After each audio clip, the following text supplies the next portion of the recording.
سيئات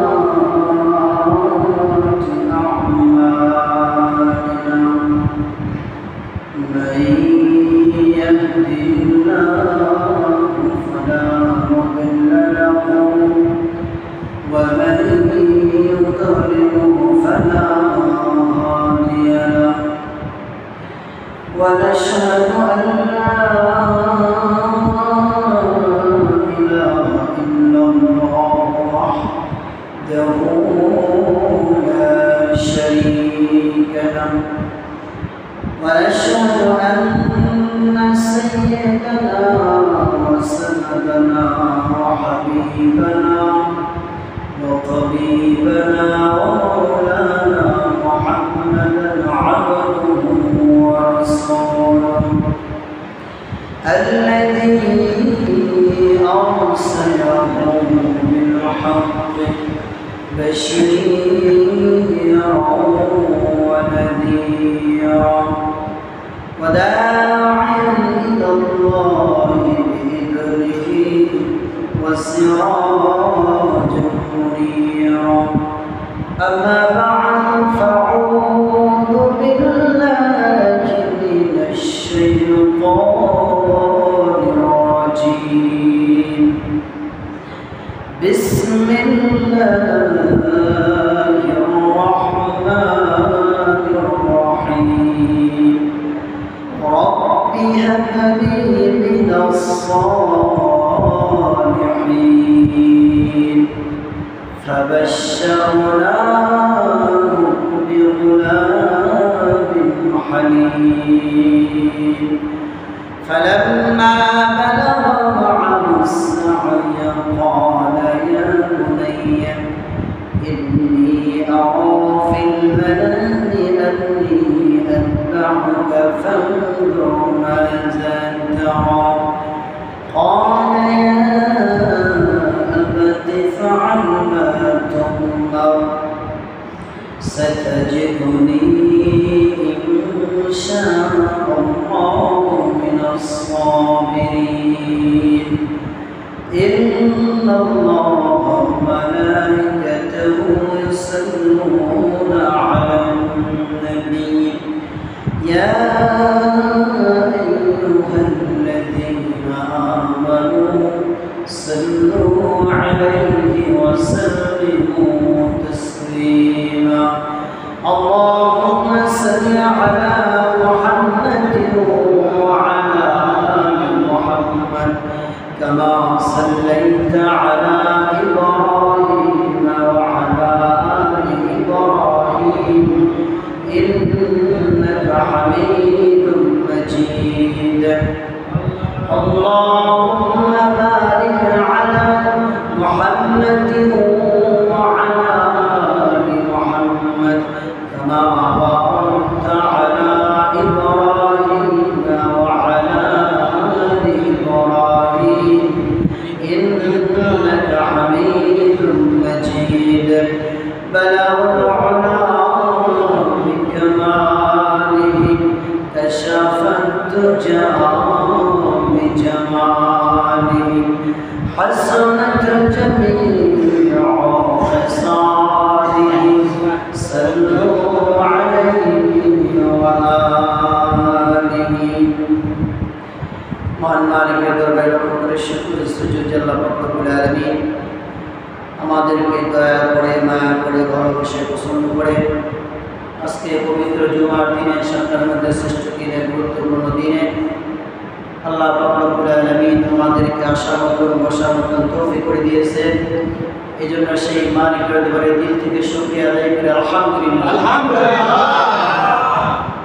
আল্লাহ রব্বুল আলামিন আমাদেরকে শরীরটা সুস্থ রেখেছেন আমরা যে সুস্থ আছি এই সুস্থতা অনেক বড় নিয়ামত এই সুস্থতার নিয়ামত আল্লাহ রব্বুল আলামিন আমাদেরকে দান করেছেন এই জন্য আমরা একবার শুকরিয়া আদায় করে আলহামদুলিল্লাহ এটা চলতেছে আজকে জিলকদ মাসের 24 তারিখ সামনে আসতেছে জিলহজ মাস বলা হয় জিলহজ মাসের প্রথম 10 দিন এবং 10 রাত এটা হলো অনেক দামি এবং অনেক প্রিয় মাস মাসে এই 10 দিন অনেক গুরুত্বপূর্ণ কারণে জিলহজ মাসে আল্লাহ রব্বুল আলামিনের সাথে তার বন্ধু ইব্রাহিম খলিলুল্লাহর সাথে প্রেমের মহব্বত ভালোবাসা প্রমাণ তিনি দিয়েছেন এই জিলহজ মাসে। জিলহজ মাস খুবই গুরুত্বপূর্ণ মাস। ইব্রাহিম খলিলুল্লাহ তিনি আল্লাহকে কতটা ভালোবাসেন, কতটা মহব্বত করেন, সেই মহব্বতের প্রকাশ, ভালোবাসার প্রকাশ তিনি করেছেন এই জিলহজ মাসে। আমরা গত জুমায় হাবিল এবং কাবিলের কিছু ঘটনা শুনেছিলাম, যেটা ছিল পৃথিবীর সর্বপ্রথম কুরবানি। আর এবার হলো আজকে আমরা আলোচনা করব যে আমরা যে কুরবানি করি, যে কুরবানির ইতিহাস ইব্রাহিম আলাইহিস সালাম থেকে শুরু হয়েছে, সেই বিষয়ে আমরা আলোচনা করব। ইব্রাহিম আলাইহিস সালাম কিন্তু আল্লাহ পাক রব্বুল আলামিনের কঠিন ভালোবাসার বন্ধু ছিল, যাকে বলা হয় ইব্রাহিম খলিলুল্লাহ, যে আল্লাহ তাআলার বন্ধু। তিনি আল্লাহ তাআলাকে অনেক ভালোবাসতেন, অনেক মহব্বত করতেন। যে দেখে নবীদের জিন্দেগি, নবীদের জীবন পরীক্ষার উপর দিয়ে কাটিয়েছে। আজকে আমরা যদি একটু বিপদে পড়ি, পেরেশানিতে পড়ি, আমরা হতাশ হয়ে যাই, আমরা অনেক কষ্ট অনুভব করি। কিন্তু নবীদের জীবনটা দেখেন, শুধু পরীক্ষার উপরে, কষ্ট করে তাদের জীবন কাটাইছে। যে বলা হয় দুইটি সময় সমস্ত আসমান এবং আসমানের ফেরেশতা কান্না করেছে দুইটি দৃশ্য দেখে। এক নম্বর দৃশ্য হলো যে তায়েফের ময়দানে, তায়েফের জমিনে, যখন তায়েফের যুবকেরা আল্লাহ রাসূল সাল্লাল্লাহু আলাইহি ওয়াসাল্লামকে পাথর মেরে রক্তাক্ত করে ফেললো, যখন পাথরের আঘাতে রাসূলের গা মুবারক বেয়ে রক্ত ঝরতেছে, রক্ত পড়তেছে, এই দৃশ্য দেখে সমস্ত আসমানের ফেরেশতারা কান্না করে দিয়েছিল। আর দ্বিতীয় নম্বর হলো ইসমাঈল আলাইহিস সালামকে যখন ইব্রাহিম আলাইহিস সালাম চাদর নিচে শোয়াইলেন জবে করার জন্য, যে কেমন ইতিহাস, এই ইতিহাস পৃথিবীর বুকে আর কখনো ঘটে নাই, আর ঘটবেও না। যে আল্লাহর মহব্বতের জন্য, আল্লাহকে রাজি করার জন্য, আল্লাহকে খুশি করার জন্য নিজের সন্তানকে শোয়াইছে, জবাব দিবেন। এই দৃশ্য দেখে ফেরেশতারা, সমস্ত আসমান এবং আসমানের ফেরেশতারা তারা কান্নাকাটি করেছে। যে কেমন করুণ দৃশ্য, যে নিজের সন্তানকে আল্লাহকে রাজি করার জন্য শরীর নিচে শোয়ায়। কেমন আল্লাহর প্রেম, মহব্বত থাকলে, ভালোবাসা থাকলে। আজকে যদি এরকম কোনো বাবা যদি কোনো সন্তানকে এরকম কথা বলে যে আমি স্বপ্ন দেখেছি আমি তোমাকে জব করতেছি, সন্তান বলবে ঠিক আছে, আগে সুরিয়ায় না, আমি তোমাকে আগে জব করব। আর নবীরা যেমন ছিল, নবীদের ছেলেরাও কিন্তু তেমনই ছিল। যে নবীদের অন্তরের মধ্যে যেমন আল্লাহর ভালোবাসা ছিল, আল্লাহর ভয় ছিল, তাদের সন্তানদের মধ্যে এরকম ভালোবাসা, ভয় ছিল। যে কেমন ভালোবাসা, কেমন বন্ধুত্ব আল্লাহর সাথে। যে প্রথম থেকেই, যে আমরা সকলেই জানি, ইব্রাহিম আলাইহিস সালামের পিতা কিন্তু মুসলমান ছিলেন না, সে ছিল ইহুদি। সে মুসলমান ছিল না, আল্লাহর সাথে শরীক করত। কিন্তু সেই ঘরে ইব্রাহিম আলাইহিস সালাম জন্ম নিয়ে সে আল্লাহকে কিভাবে চিনেছে, আল্লাহর ভালোবাসা কিভাবে তার মধ্যে ঢুকেছে। আমরা ইতিহাস সকলেই জানি যে ইব্রাহিম আলাইহিস সালাম নিজের বাবা ছেলের জন্য আগুনে জ্বালানোর জন্য, নিজের বাবা অবশ্যই করছে ছেলেকে আগুনে জ্বালানোর জন্য। কেমন দৃশ্য হতে পারে যে সন্তান মুসলমান আর বাবা মুসলমান না। সন্তান সকলেই যখন মেলায় গিয়েছে, ইব্রাহিম আলাইহিস সালামকে যখন বলছে যে আমাদের সাথে মেলায় চলো, ইব্রাহিম আলাইহিস সালাম বলছে, হিকমত কাটাইছে, বলছে যে আমি অসুস্থ। কারণ কি, তার মনের মধ্যে শান্তি নাই, তার মনের মধ্যে অশান্তি। যে হায় রে, মানুষগুলো তারা আল্লাহর সাথে শরীক করতেছে, তারা আল্লাহর সাথে অংশীদার করতেছে। এটা ইব্রাহিম আলাইহিস সালামের কাছে ভালো লাগতো না, এই জন্য তার দিলের মতো অসুখ, এই জন্য সে হিকমত খাড়ায় বলছে যে আমি অসুস্থ। সকলেই যখন মেলায় গেছে, মেলায় যাওয়ার পরে ইব্রাহিম আলাইহিস সালাম সেই মূর্তির ঘরে ঢুকছে।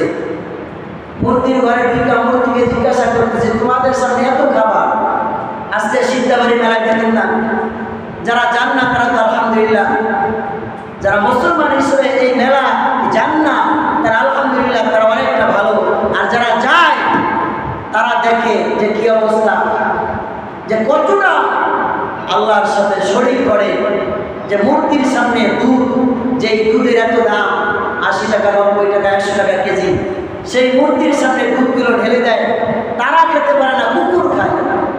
কখনো কি আপনারা দেখছেন যে মূর্তির সামনে কোনো কিছু দিলে মূর্তি খাইতে পারে, এরকম দৃশ্য আছে? তারা কলা দেয়, ফল দেয়, অথচ ফলের এত দাম। যারা গরিব মানুষ তারা ফল কিনে খাইতে পারে না। আর আজকে কিছু হিন্দুর দল আল্লাহর সাথে শরীক করে, তারা মূর্তির সামনে টাকা দিয়ে এত দামি ফল তারা টাকা দিয়ে কিনে বেহুদা মূর্তির সামনে দেয়, মূর্তির সামনে দুধ দেয়, কলা দেয়, অথচ এগুলো কিছুই খাইতে পারে না। ইব্রাহিম আলাইহিস সালাম যা জিজ্ঞাসা করতেছে যে তোমাদের সামনে এত খাবার, তোমরা খাও না কেন? মাছই খাইতেছে, তোমরা কেন খায় না? আপনারাই বলেন তো, মূর্তি কি কথা বলতে পারে? ইব্রাহিম আলাইহিস সালাম যতই জিজ্ঞাসা করতেছে কোনো জবাব নাই। এক মুহূর্তে রাগান্বিত হয়ে কুড়াল দিয়ে সমস্ত মূর্তিগুলো ভেঙে ফেলছে। যে একটা বড় মূর্তি ছিল তার কাঁধে কুড়াল ঝুলাই রাখছে। যখন সমস্ত মানুষ তারা মেলা থেকে আসছে, যে তাদের মূর্তিগুলোর ঘরে ঢুকে তারা সেজদা দিবে, তারা উপাসনা করবে, ঢুকে দেখে সর্বনাশ, ঘরের কি অবস্থা, ঘরের কি হালত। মূর্তিগুলো সব ভাঙা, একটার পা নাই, একটার হাত নাই, একটার মাথা নাই। ইব্রাহিম আলাইহিস সালামকে ডাকছে যে এই কাজ কে করেছে? ইব্রাহিম আলাইহিস সালাম বলতেছে, কেন? তোমাদের মূর্তির কাছে জিজ্ঞাসা করো, তোমাদের খোদার কাছে জিজ্ঞাসা করো। তখন তারা বলে এগুলো তো কথা বলতে পারে না। ইব্রাহিম আলাইহিস সালাম বলতেছে, যদি কথাই বলতে না পারে তাহলে কেন এদের ইবাদত করো, কেন তাদেরকে মানো? তারা তো কথা বলতে পারে না। এই যে তাদের সামনে খানা দিয়ে রাখছো, খাবার দিয়ে রাখছো, তারা তো খাইতে পারতেছে না, কেন তাদের ইবাদত করো নির্বোধের দলেরা? তখন তারা বুঝতে পারছে যেটা ইব্রাহিম আলাইহিস সালাম ছাড়া আর কেউ এই কাজ করতে পারে না। যেহেতু অনেক লম্বা ইতিহাস, এদিকে আমি যেতে চাইতেছি না। শেষ করতে তারা আগুনে ফেললো, কিন্তু আল্লাহ পাক রব্বুল আলামিনের কেমন ভালোবাসা, যখন আগুনে ফেললো জিবরাইল আলাইহিস সালাম আসছে যে ইব্রাহিম, আল্লাহর বন্ধু, আপনি যদি আমাকে বলেন আমি আপনাকে আগুন থেকে রক্ষা করব। ইব্রাহিম আলাইহিস সালাম জবাব দেয়, দেখেন কেমন আল্লাহর ভালোবাসা, কেমন আল্লাহর প্রতি বিশ্বাস। বলতেছে তুমি দেখতেছো যে আমি আমাকে আগুনে ফেরানো হয়েছে, আল্লাহ পাক রব্বুল আলামিন দেখতেছেন না? বলে অবশ্যই দেখতেছি। বলে তোমার সাহায্য দরকার নাই, আমাকে আল্লাহ পাক রব্বুল আলামিন সাহায্য করবে। কেমন ইমানের পর ছিল, আগুনে ফালানোর পরেও বলতেছে তোমার সাহায্য দরকার নাই, আল্লাহ পাক রব্বুল আলামিন আমাকে সাহায্য করবে। ঠিকই আল্লাহ পাক রব্বুল আলামিন সাহায্য করেছে। ইয়া কুনি বারদাউ ইয়া সালামু ইব্রাহিম। আল্লাহ পাক রব্বুল আলামিন বলেন, ও আগুন সাবধান সাবধান, ইব্রাহিমের একটা পশম যেন না পুড়ে। ইব্রাহিমের জন্য তুমি আগুনটা একেবারে আরামদায়ক হয়ে যাও, এমন আরামদায়ক একেবারে ঠান্ডাও না যে ইব্রাহিম আলাইহিস সালামের কষ্ট হবে, একবারও গরমও না যে ইব্রাহিম আলাইহিস সালামের কষ্ট হবে। কেমন ঠান্ডা, শীতল ঠান্ডা, যেই ঠান্ডার মধ্যে ইব্রাহিম আলাইহিস সালাম শান্তিতে থাকতে পারবে, আরামে থাকতে পারবে। তারা দেখতেছে আরে ইব্রাহিম আগুনের মধ্যে চললাম, আগুনে তো তাকে পোড়ায় না। আগুনকে জিজ্ঞাসা করে, ও আগুন তোর কি ক্ষমতা নাই, তোর কি শক্তি নেই? আগুন বলে আমার শক্তি আছে নাকি? তোমার হাত দিয়া দেখো, তোমার হাত দিয়া দেখো, তোমার পা দিয়া দেখো যে আমার শক্তি আছে নাকি?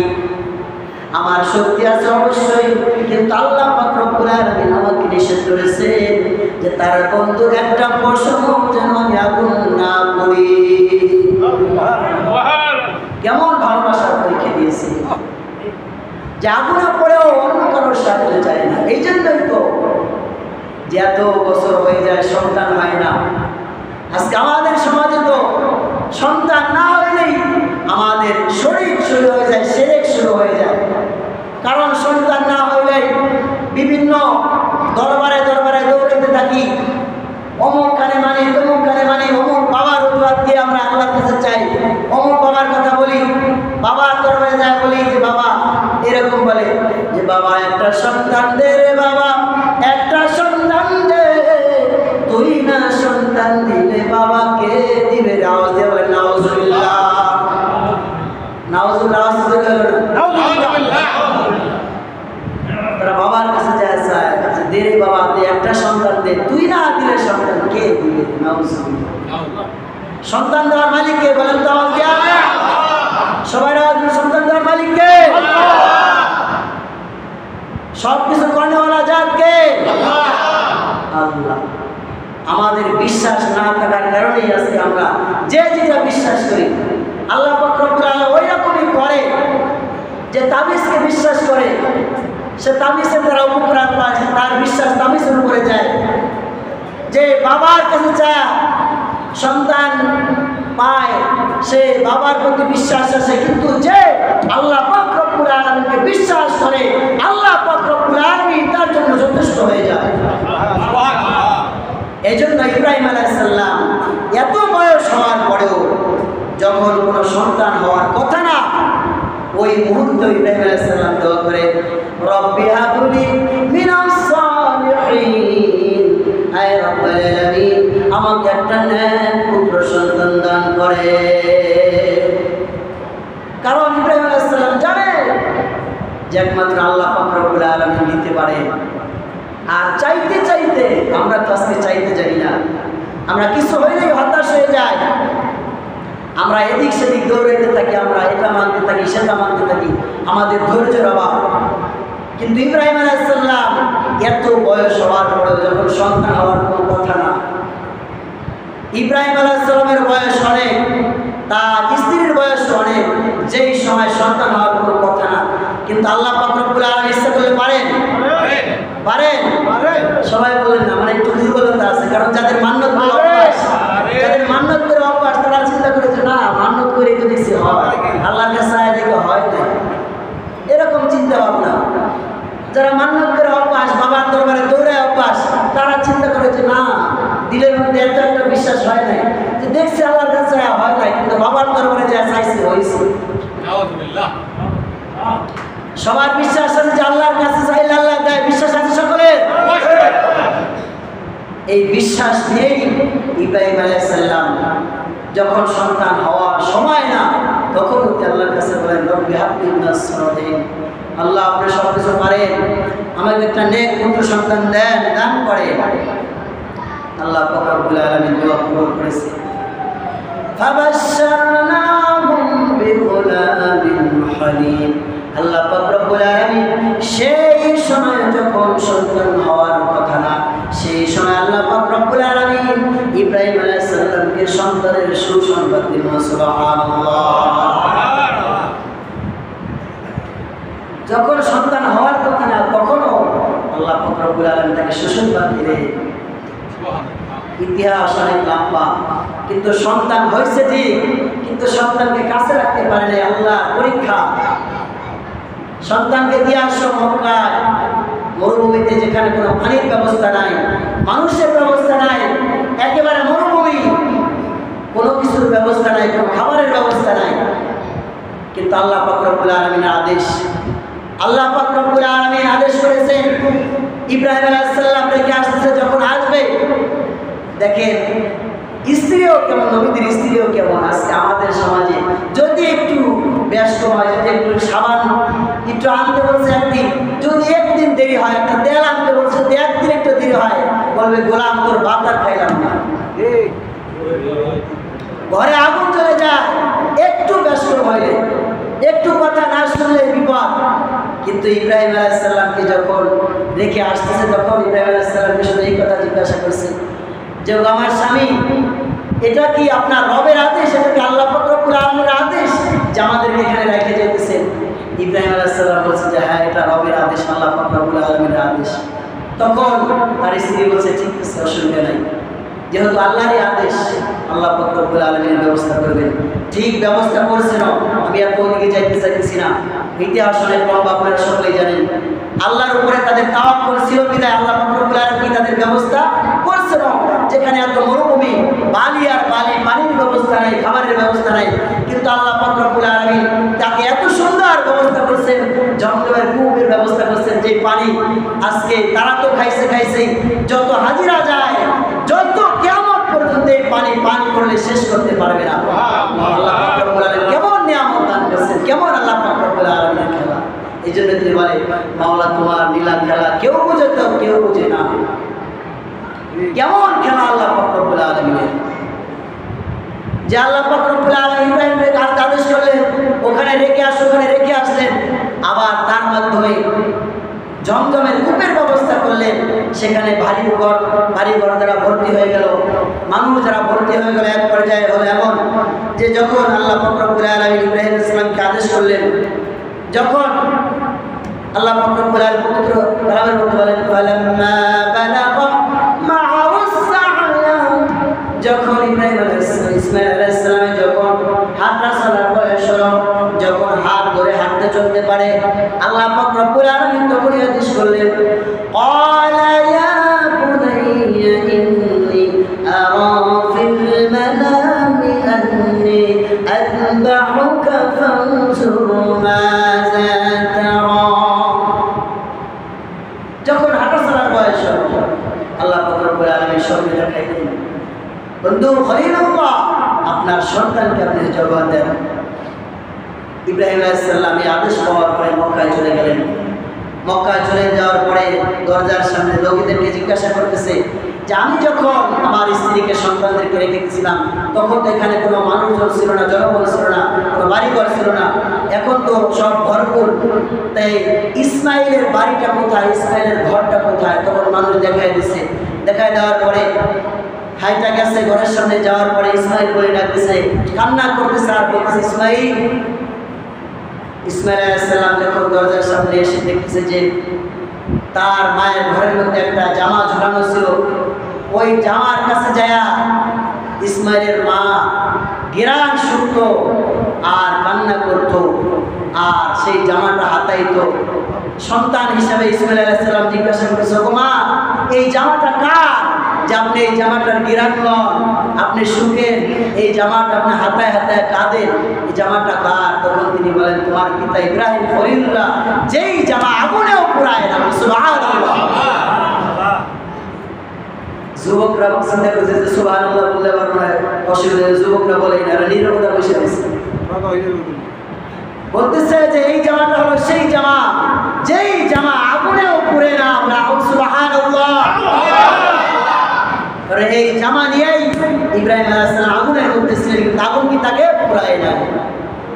তখন ইসমাঈল আলাইহিস সালাম দেখতেছে যে যেই জামাটা মা গিরান শুনতো, মা ধরতো, হাত দিয়ে ধরতো আর কান্না করতো, সেই আর একটা জামা পরিহিত আর একজন লোক যে বলতেছে যে ইসমাঈল আলাইহিস সালাম বলতেছে যে এই লোকটাই তো তাহলে আমার পিতা। তখন ইব্রাহিম আলাইহিস সালাম ডাকতেছে যে হে আমার সন্তান, আমার কোলে আসো। তখন কোলে আসার পরে সে কান্না করতেছে। তখন ইসমাঈল আলাইহিস সালামকে বলতেছে ইসমাঈল চলো আমার সাথে মিনায় চলো, আজকে বেড়াতে যাব। মিনায় যাওয়ার পরে তখন আল্লাহ পাক রব্বুল আলামিন আয়াত বলতেছে ক্বালা ইয়া বুনাইয়া ইন্নী আরা ফিল মানামি আন্নী আযবাহুকা ফানজুর মাযা তারা। হে আমার সন্তান, আমি ঘুমের মধ্যে স্বপ্নে দেখলাম আমি তোমাকে জবাব করতেছি, এই ব্যাপারে তোমার কি অভিমত বলো? আযবাহুকা ফানজুর মাযা তারা। আমি তোমাকে স্বপ্নের মধ্যে দেখলাম, তোমাকে আমি জবাব করতেছি, তোমার কি অভিমত? দেখেন যেমন বাবা তেমন সন্তান। যদি আজকে জামানায়, এই জামানায় যদি এরকম কথা বলতো, কোনো কিছু না হলে মারামারি, হত্যা, কাটাকাটি, ঝগড়া শুরু হয়ে যায়।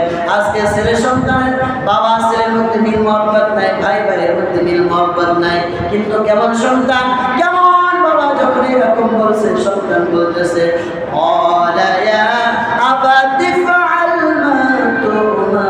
ستجدني إن شاء الله من الصابرين। সন্তান বলতেছেন, হে আমার পিতা, অবশ্যই এটা আল্লাহ পাক রব্বুল আলামিনের আদেশ। আল্লাহ পাক রব্বুল আপনি যে শহীদ স্বপ্ন দেখছেন, এই স্বপ্ন সত্য স্বপ্ন, কারণ নবীদের স্বপ্ন কখনো মিথ্যা হয় না। আপনি যে স্বপ্ন দেখেছেন সত্য স্বপ্ন, অবশ্যই সত্য।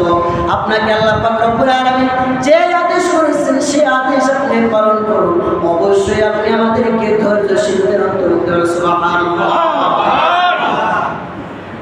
যখন এরকম আদেশ পাইলাম, আদেশ পাওয়ার পরে যখন ইব্রাহিম আলাইহিস সালাম শোয়াবে, ইসমাঈল আলাইহিস সালাম ডাক দিয়ে বলছে, বাবা আমার যে শরীরে যে জামাটা আছে বাবা, এই জামাটা আপনি করে ফেলুন, কারণ এই জামা অবস্থায় জামাকে জমা করেন, এই জামা যখন আমার রক্ত লাগবে, আমার রক্ত মাখা জামা তো আপনার আমার মায়ের সামনে নিতে পারবেন না, আমার মা সহ্য করতে পারবে না। আপনার একটা জামা যেমন আমার মা সেই স্মৃতি হিসেবে রেখে দিয়েছিল, সেই গ্রাম সত্য, আমার জামাটা আপনি করে ফেলুন, আমার জামাটাও আমার মাকে হাতিয়ে দিবেন, আমার মা যেন দেখে এইটা চিন্তা করতে পারে যে এটা আমার সন্তান ইসমাঈল আলাইহিস সালামের জামা, এটা দেখতে পারে। জামাটা খুলে ফেললেন। ইসমাঈল আলাইহিস সালাম এবার বলতেছে, বাবা আমাকে চোখ চিন করে শোয়াইলেন না, কারণ চিন করে শোয়াইলে আপনার চোখ আর আমার চোখ যদি বরাবর হয়, তাহলে আপনার মায়া আসবে, দিলের মধ্যে মায়া আসবে, কারণ আপনি তো বাবা, আপনার মধ্যে মায়া জিনিসটা কাজ করবে, ভালোবাসা কাজ করবে। এই জন্য বাবা আমাকে চিন করে শোয়ান না, আমাকে কাজ করে শোয়ান, আর আপনার চোখটা আর আমার চোখটা বেঁধে নেন, কারণ আপনার চোখ আর আমার চোখ যেন একত্রে না পড়ে, একসাথে না পড়ে। চোখটা বেঁধে ফেলা হলো।